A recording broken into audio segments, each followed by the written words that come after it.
was it like to acquire a business, run it, and sell it? First, I'll say that the steps involved may be similar, but some of the intricacies, obviously, you get a lot more parties involved and lawyers, and there's a lot of back and forth.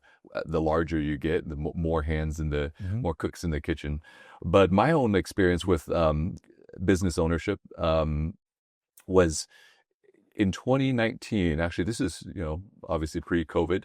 I signed I always wanted to own a small business. I've been passionate about education for some time, and I did some diligence out in the marketplace, and I said I want to own a kids education business. And I thought, of course you can go out and start something, but there's so many franchises out there that operate in this space, whether it's Mathnasium or Kumon or C2 Education, the name, list goes on and on.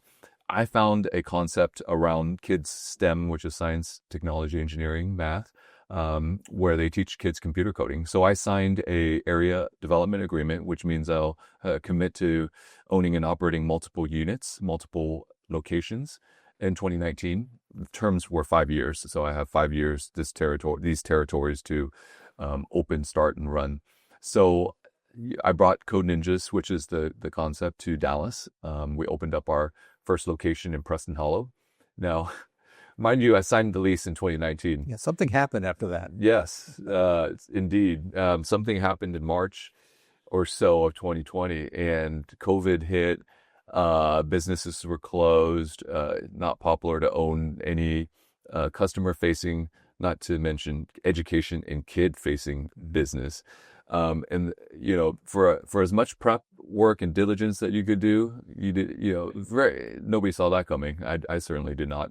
But I signed a lease. I committed, and we had contractors working. We were building out the space, and we had to go. So you have to pivot and get really innovative. But we rode through all of that and just started building slowly up. And then I had an opportunity to acquire. So I went out and acquired 2 other centers from an exiting owner, and frankly, it was a tough time to own a business like that. So he was looking to get out, and it was very attractive in some ways for me because all this underlying stuff, right? But they've just gone through a really tough period. They have debt. They have these leases that hold personal guarantees. When you start a business, when they say it's lonely at the top, it's true, because you've got a lot riding. You've got personal guarantees. You've got SBA loans.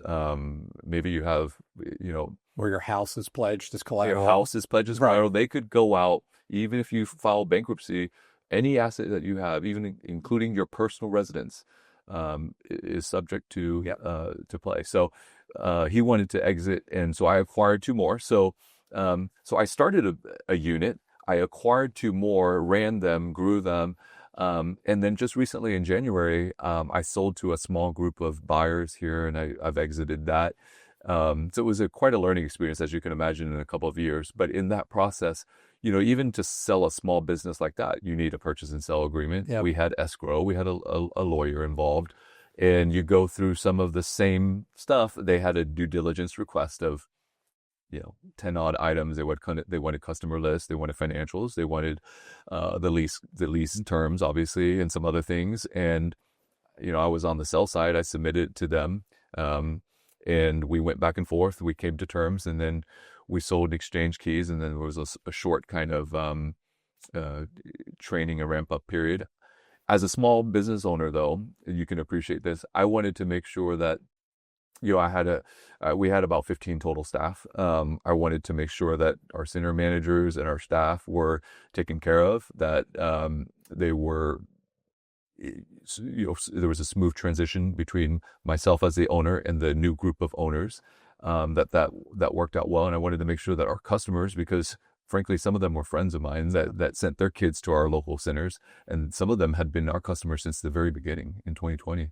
I wanted to make sure that they were well taken care of, and that they felt like it wasn't betraying, leaving them and all that. So there are a lot of other things that come into play, whether it's a 6-figure transaction all the way up to a 10-figure transaction, which was just the $1 billion transaction that I was a part of at CBRE. It taught me a lot. I'm very grateful for the experience. I have some new battle wounds and scars. You know, when you are a small business owner, we were B2C. Of course, there's a lot of B2B small businesses now that are being transacted from the baby boomer generation as well. But when you own a small business, you know, the buck stops with you often. And because it was all me, I didn't have partners. I funded the business with my own equity. So the buck stops with you. Yeah. If the air conditioning goes down, which it did, they call you. You know, the lock breaks in the front door, you know, something happens, somebody breaks in, whatever, theft, all this stuff. You know, it goes to you as the owner, or me as the owner. So it that it's hard to remove yourself personally from that. Whereas if you work in a large corporation, even if you're at the highest levels, you know, of course you have sleepless nights and stuff, and you're thinking and stressing about this stuff. But at the end of the day, They're not coming for your house. they're not coming for your house. You can walk away. You know, everything will be okay. There's all, you know, you're just you're putting the corporation and all your stakeholders. You're acting in their best interest as a fiduciary, but you know, you're not the principal.